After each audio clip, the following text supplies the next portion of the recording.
Hey everybody, welcome back to the third installment of Kamikaze Overdrive's post-fight podcast.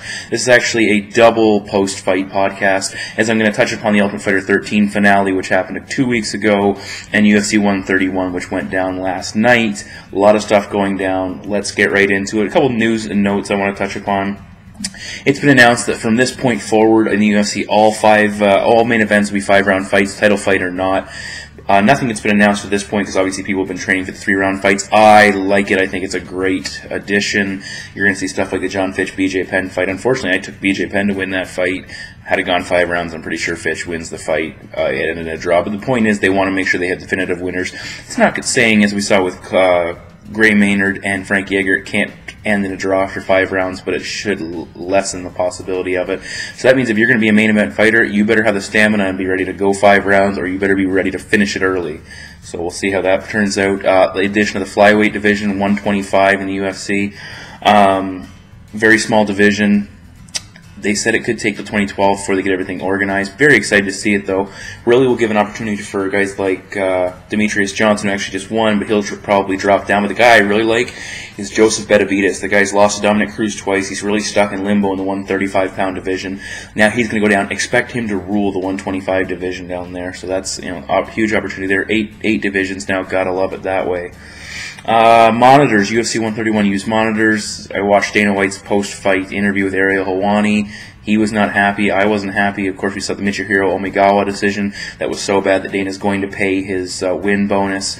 So you have to wonder what the fighters were looking at. A lot of 30-27, especially I think there was a 30-27 in the Munoz-Maia fight. I definitely thought the best that could have done was 29-28 in favor of Munoz, but we'll touch upon that in a few minutes. But either way, not the greatest debut for monitors for selling the case that they will help judges make proper decisions. Another thing in the news too, John Fitch. Still want to touch upon it because it disgusts me a little bit, his attitude, and I'm not going to. I've already actually touched upon this in my Kamikaze countdown, so I'm just going to play you a quick clip from that because I can't say it better. John Fitch. Who does this guy think he is? It was recently after Rick Story defeated Thiago Alves. Story said he'd like to fight Fitch. John Fitch said, I'm not interested. I'm only interested in fighting guys like George St. Pierre and BJ Penn, title or former title holders. John Fitch, wake up. You've never held a title yourself in the UFC. Maybe you need to continue working your way up the ranks and show that you are legitimately worthy of a title shot. Yes, you've picked up some victories in the past, but you can't ride that forever, and I think you're ducking Rick Story and certainly afraid of the guy. Yeah, so that was just me harping on John Fitch for his poor attitude. I'm just going to leave it alone at that point, but you can see definitely not impressed with the former or current welterweight title contender. And last but not least, before we actually move into the events, well, it's kind of a double thing. Posting my video, my views definitely went up this show, 1308 for my prediction show as of this morning. I expected to go higher, and I like that. And it's it's not the most watched video, but it's certainly going up and getting a lot of good comments. I did end up losing one of the places I had been posting my video on. 5knuckles.com banned me from posting my video because they thought I was spamming. Every other site I've had to deal with has allowed me to post my videos. So again, I really appreciate the opportunity for all those sites that allow me to post it. But if anybody from 5 Knuckles happens to be listening, I doubt it since they banned me. But feel free to contact me. I'd love to work something out. I'd love to promote your site on my show if you allow me to post on your video. And that goes for any site out there. And if you do have a site that you post on regularly, this is for my followers, and you think I could post on that site, let me know. Send me a quick message and give me the site. For instance, Dramos Teach, hopefully I'm saying that right, sent me a link over to the CBR forum. I post there, got a great reception, so very happy for that. And finally, before I move on, when I post in different forums and boards, I always get that question. There's always 1 or 2 idiots out there who say stuff like, hey dude, your video is 20 minutes long, why are you posting? Why do you do that? Why not just post your pics? Stop asking me that question, you idiots. I really got to wonder, why do you waste your time? I post a 20-minute video. If you don't want to watch it, don't watch it and go away. I can post my 20-minute video. The reason I post is for my hardcore followers who've been following me for now. I have a good record. I put a lot of work into it. I'm not just going to spend, people who type up, brief, one-line explanations for why they did a fight. They do it 15 minutes. It takes them 15 minutes to do it. I spend 1-2 weeks sometimes prepping for fights, watching highlights, and getting ready to make sure I give the best prediction shows possible. I think my record reflects the effort I put in. So, if you see my video and you don't like the fact that it's 20 minutes long, too bad. You can fast forward to the end. I'm sure a lot of people do that. But, you have two options. You have my option where you can watch my 20-minute video and get some of the better predictions out there. Sure, I get things wrong all the time. I look like an idiot myself with some predictions. But, or you can watch the other videos, the 5-minute ones, where the guy stands in front of the camera and says, I'm going to take George Santiago to beat Brian Stan because I hate the UFC and every fighter outside the UFC is better and the UFC just hypes him up, so watch Santiago defeat Stan. Wrong. Or the other people like, I interviewed Joe Stevenson a couple years ago, so I'm obliged to take him regardless of whether he actually can win the fight or not. So yeah, you get a choice there. And, choose whoever you want, but stop asking me that bloody stupid question. And the same thing, to give props to the people who do comment constantly. A couple names, again, if I pronounced your username wrong, I apologize. Conradi30, Metallica09 Tap Out, Conman1, Jaguar Sound Blaster, 905 Justin. And if I missed you and you're a loyal follower, I apologize. Shoot me a message. I'll say your name next time. But again, thank you very much for your constructive comments and promoting my videos. It's, I always enjoy reading and going back and forth. I try to answer all the posts and comments and messages people send me. So again, thank you very much. Now it's time for me to stop talking about myself and let's actually get to the fights, the important part of the show. Alright, so going all the way back to Ultimate Fighter 13, the finale, I went 7-2 overall, which is pretty good. I decided to start posting my preliminary picks that I do less research for, but still enough. And sometimes I've covered the fighter already, so therefore I'm already, have some information I can draw upon, because I do compile a pretty significant notebook on each fighter.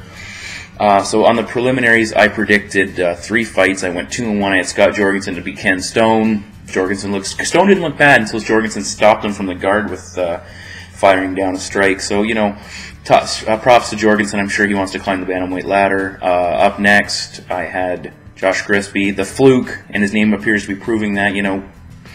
I'm not going to harp on any fighter in the UFC, or any fighter for that matter, that struggles, because, hats off to anybody who get in that cage and battle it out. But his loss to Dustin Poirier and now to George Roop, he's definitely dropped down. Somebody commented that I need to get him into my top 10 rankings. Yeah, he'll be in the top 10 rankings for sure after that fight. George Roop stopped him. Grisby looked good in the first round, but Roop ended up picking up the victory and stopped him late in the fight. And, credit to Roop. He's a KG veteran. I expect him to stick around and do a lot of preliminary card and low-level fights. Jeremy Stevens defeating Danny Downs. Hats off to Danny Downs. A couple 30-26 decisions and a 30-27. Stevens is a tough veteran. I'm sure he's looking to get his opportunity to climb up a very stacked lightweight division. Danny Downs, he's young. He'll be back. No worries. Moving to the main card, where I ended up going 3-1, I believe. 1, 2, 3. Yes, 3-1. Just touching quickly, Chris Cope. Wow, does that guy look a lot better than he did on the show, defeating Chuck O'Neal. Cope's come a long way. I didn't predict this fight either way, but hats off to Cope. And I expect him to have a nice little run at welterweight. Chuck O'Neal, tough dude. I look forward to seeing him as well. Moving to the light heavyweight division, Kyle Kingsbury versus Fabio Maldonado. Kingsbury got the victory. I predicted him to win it by stoppage. He ended up going to decision. I was very nervous. It was a tough fight to watch. All 3 29-28s for Kingsbury. Maldonado did exactly what he usually does, and that's endure the early attack and then survive and come back and pummel his opponent. He used body shots unbelievably. Kingsbury has some holes in his game still, and he got beat up. His face looked like hamburger. So again, hats off to Maldonado, but I got that one right with Kyle Kingsbury picking up the victory. Next, Ed Herman versus Tim Crater. Actually, those 2 fights were reversed. I had Kingsbury by knockout and Herman by decision. Herman got the knockout early to stop Tim Crater. Not much to say. 48 seconds and then picked up the victory. That's a nice easy win for me. Moving on. Clay Guida, Anthony Pettis. The only one on the main card I ended up getting wrong. I had Pettis to win the fight. Clay Guida ended up picking up a unanimous decision. He controlled him on the ground. A lot of people dumping all over Guida for using his wrestling and acting like a blanket. That's his style. If you want to be successful against these guys, figure out a way to stop it. You saw what Junior Dos Santos did last night. Keep the fight standing, and you'll negate these fighters' ability to hold you down. I still like Guida, and I'm glad he's moving up, get another opportunity to fight at a higher level. Again, Anthony Pettis, he'll be back. He's young. Main event, Tony Ferguson, Ramsey Najim. This one came out perfectly. I took Tony Ferguson by stoppage. He cranked Ramsey, and of course, and Ramsey dropped. And I had that big issue with what happens when a wrestler really gets punched for the first time And Ramsey, who's relatively inexperienced, only had 5 fights coming in at 4-1. Tony Ferguson, about 12 fights coming in. He dropped them, looked good. Ferguson's the Ultimate Fighter winner. I really wish I would have seen Ramsey go over and, give Tony, I know there's some bad blood there, shake Tony's hand or something like that. Tony did do some things in the house that were certainly regrettable. Either way, he's the Ultimate Fighter 13 winner. I expect him to go on. Hopefully we'll see him sooner than we saw guys like Michael Johnson and Jonathan Brookins from Ultimate Fighter 12. But I digress. 7-2 Ultimate Fighter 13 finale on my part. Really enjoyed it. Good show. Alright, moving to UFC 131. Good show overall. Enjoyed it. Actually, a lot of highlights. Dana White promised before the fight there'd be a lot of highlights coming into the event, and I thought there was, except for the main event, which everybody predicted a knockout, including myself, which didn't happen, but we'll talk about that shortly. Wrapping up the bonuses, fight of the night went to Dave Herman and John Olive Inamo. Good fight, $70,000 each. That's a big pickup for 2 newcomers, so congratulations to them. Submission of the night went to Chris Weidman. And knockout of the night went to Sam Stout, and I'll touch upon both those fights, but big wins there. Overall attendance, 14,685. Live gate, $2.8 million, so pretty good after maybe a slow start. Either way, now let's get to the actual fights. On the prelims, I only predicted some of these. Again, a lot of the preliminary fights I'm going to predict. If I don't have time in the main show to do an actual video wrap-up, check out the bar on the bottom. I don't do all of them because I don't feel, sometimes I don't get a vibe for a fight either way, but I'll predict as many as I possibly can, the ones I feel comfortable. First one, Darren Elkins versus Michihiro Omigawa. Didn't predict this fight. Omigawa lost that fight, got a 30-27. He was robbed. Only saw part of the fight, but Dana White's going to give him his win bonus. That's enough said there. Moving on. Joey Beltran, Aaron Rosa. I nailed this one right in the button. I took Joey Beltran, the underdog, paying $235 to defeat Aaron Rosa. I went on the ShareDog forum and I typed in and I gave a little prediction for that fight a couple hours before it happened. That Beltran, his ability to absorb punishment, he would just wear down Rosa and stop him in the later rounds. That's exactly what happened. Big win for Joey Beltran. I expect this kid. He originally was supposed to fight Dave Herman. I think that fight should happen now. Put it on a free card, maybe, and I'm not a co-main event, but definitely on a free card on the main card. Dustin Poirier defeating Jason Young. Didn't see that fight, didn't predict it. Was a little nervous with Poirier coming off a win over Crispy. Maybe getting overhyped and the odds weren't in either for his favor. Either way, congratulations to him. I'm sure he'll move up. Nick Ring, James Head, didn't see this fight either. I didn't get a chance to watch it. And Ring winning by submission. It's a rebound fight for him after he got a win, but a controversial win over Ricky Faduka, whatever his name was. I can't remember. Krzysztof Sosinski defeating Mike Macenzio. This one made me mad. I had Sosinski to win, but I had him defeat Igor Prokrayat, so I can't take credit for this. I still felt he was going to win. I still put my money on Sosinski. I don't count this in my record, but again, congratulations to him.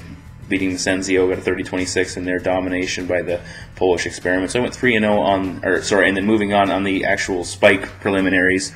Actually, before we move on to Spike preliminaries, I watched the YouTube and the new Facebook feed. Much better quality with the UFC. I think it's another step in the right direction. Eventually, we'll see all these fights on television, I would expect, maybe on a Spike show. But again, the quality was significantly better. Really enjoyed the fights that I was able to watch on YouTube before I had to head out for the night. Chris Weidman defeating Jesse Bongfeld by submission. Weidman's a beast. He looked good. Standing guillotine choke. Submitted him with 6 seconds left in the round. Only concern is he mentioned his knee injury and it bothered him a little bit. He said 4 surgeries. That's a significant thing for a young kid, especially a guy like him who's going to use his wrestling. Hopefully that doesn't hamper his future, but I definitely see a bright future for this kid at 185. And moving to the final one, Sam Stout defeating Eve Edwards by first round knockout. Wow, did he crack him. Hopefully Eve Edwards, I've seen a lot of forums, people wishing him better. I hope that he is okay. Either way, Sammy Stout, big knockout win, first time in 4 years. Huge for him, makes a statement. Now you have to wonder where Sam Stout heading from here, because he seems like one of those guys, he goes up so high and then he loses a big name fight and drops down again. I like to see one of two things, and one, a rematch with Jeremy Stevens would be very interesting. Both guys winning, looking to get more respect and climb that ladder. The other one, and actually was called out, who won on the main card, Donald Cerrone versus Sam Stout. I think that would be an excellent striking battle. We really get to see, with Donald Cerrone's submission game with Sam Stout, because Sam Stout's very good at getting off his back. Either way, props to Sammy Stout. Hopefully Eve Edwards is okay, and let's move on to the main card. All right, kicking off the main card, we had Donald Cerrone defeating Wagner Hosha. Again, struggled with his name because I hadn't heard it before and I couldn't find a fight that wasn't in a foreign language that I could understand. Either way, 30-27 and 30-26. Cerrone looked good. He couldn't finish the fight. He's never actually stopped a guy by TKO, but his leg kicks were vicious. This guy's making some waves. He's moving up quietly, putting together 2 wins in the UFC. And again, he called out Sam Stout. That would be an interesting fight. Donald Cerrone versus Nate Diaz would be a very interesting fight. A lot of guys out there I would really, a lot of people out there I'd like to see Cerrone mix it up with, but either way, congratulations to him. Wagner Hoshi put up a good fight, but flopped at the end. It's never looked upon well, so we'll see what the UFC elects to do with him, if it's one and done or if he gets another chance. Dave Herman versus John Olivainamo. Again, I called him June Olivainamo because I saw an interview with Alistair Overeem, and maybe it was his accent, but it sounded like he said June, not John. My bad. Herman winning by TKO. I called that one on the button. I said Herman would win by TKO, but Ainamo put up one heck of a fight. That was a slugfest. Maybe both did gas. Maybe it's the whole UFC debut and the nerves. Either way, big win for Herman, climbing up. Now, like I said, he was originally scheduled to face Beltran, both winning by stoppage. I think that would make for a heck of a fight. Two big dudes going at it who just seem to be able to take a lot of punishment. Ainamo, I think he deserves another shot. His striking looked good. Here's the type of guy. He's working in that Golden Glory camp. He's big. He's got some skills. Give him another fight. Maybe Ainamo and his original opponent Shane Carwin should mix it up. I think that would be an interesting fight there. Either way, the heavyweight division needs guys like this who can get some fights and help to showcase and not give us an opportunity to see more heavyweights. Moving up the ladder, Mark Munoz versus Damian Maia. This is one of those fights that had me covering my eyes with my hands and peeking through at the decision. I took Munoz to win by decision. He did win by decision. 2:29-28 and a 30-27. Again, what the heck? Whoever gave that 30-27, whether it was Cecil Peoples, I don't know who it was. What are you thinking? Clearly, Damian Maia won a round in that fight, potentially won the first round, the one where he gave, as Mark Munoz put it, the stanky leg, or the stinky leg at the beginning of the fight, where he got clipped and wobbled. But either way, Mark Munoz is a tough dude. But Damian Maia is showing how well-rounded this guy is, or how much he's improving. His striking game is looking better and better. Combine that with his ground game, this guy's going to be a force to be reckoned with. Mark Munoz rising up here, he gets the opportunity to move on and enjoy that limelight coming out of this. But Damian Maia will not slide down the rankings that far. Either way, good fight. Really enjoyed it. Moving to the co-main event, Kenny Florian defeating Diego Nunes. Wow. Nunes got the first round. Florian looked in trouble, but and again, another 30-27. What is going on, people? Diego Nunes clearly won the opening round over Kenny Florian, and still someone gave it to Florian. I don't know what they're watching on those stupid monitors. But Florian looked good. In his post-fight interview, Dana White said he's could potentially be a #1 contender for the title. You still have Chad Mendes in the mix there, so we'll see how see how things turn out with who gets the shot at Jose Aldo next. Diego Nunes looked good. He just gassed. I was overwhelmed with the bigger, stronger fighter. Florian was able to bully him around in the later part of the fight and I think he broke his will. And those elbows cut him up bad, and that never helps a fighter's performance. But either way, Kenny Florian, a big win. Now he's a #1 contender at some point, whether it's the next fight or the fight after that. We will see. 145 looked like it went well, but he said it was the toughest thing he's ever done was cutting down. So either way, good on him. Main event. The only fight of the entire night that I got wrong, and I'll touch upon my record shortly. Junior Dos Santos defeating Shane Carwin by unanimous decision, 30-27 times 2 and 30-26. There, okay, you got that one right, judges. Way to go. Your 30-27s were correct here. Junior Dos Santos was just significantly faster than Shane Carwin. His boxing was better.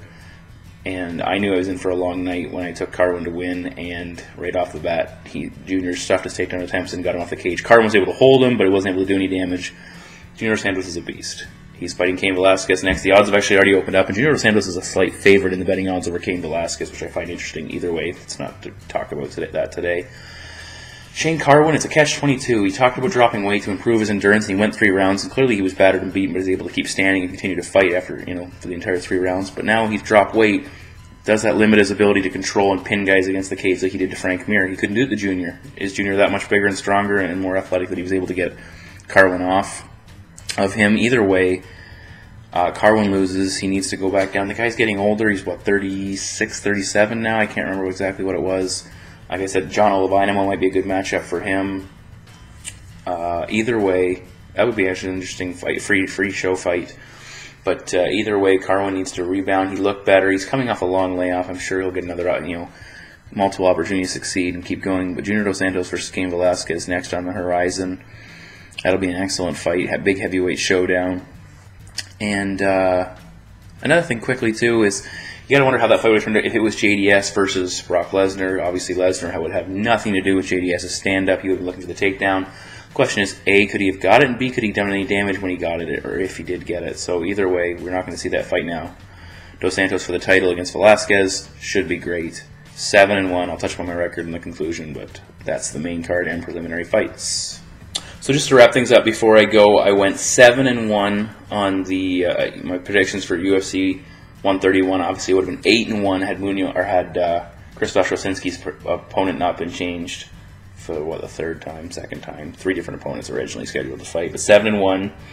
My preliminary picks now, the fights I put on the bottom board of my scroll bar of my prediction show. I'm now 8-1 picking those fights, so please check them. And I had a couple undefeated nights earlier than that. I don't count them, but still doing very well there. Main event fights was the only blemish. I'm now 16-10 overall there. UFC, I'm 94-35, which is a pretty decent record, and overall I'm 103-44, which is great because I've jumped up now, predicting 70% of fights correct, just over 70%. My goal is to get to 75, and of course when I get to 75, my goal will be to get to 80%. Those are hard numbers to achieve, but 70%, that's pretty decent. So every 10 fights I predict, I get 7 of them right, basically. So, and I'm all for you guys. Hopefully you're doing well. My betting night was so close. I did have a little bit of money won, as I didn't put Carwin on one of my picks. I got every other pick right that I bet on, obviously. Had the Carwin come through, it would have been a heck of a good night. Probably my biggest payout ever. Either way, it didn't happen. So, that's the life of being a sports gambler. Either way. Moving on. Please make sure you check out my Strikeforce Overeem versus Verdum predictions. They will be floating around on my channel and on various websites. That should be a good show next weekend for the Strikeforce Grand Prix Heavyweight Tournament. I think I'm done. On that note, thanks for listening, and check out my other videos, and I will see you back here shortly.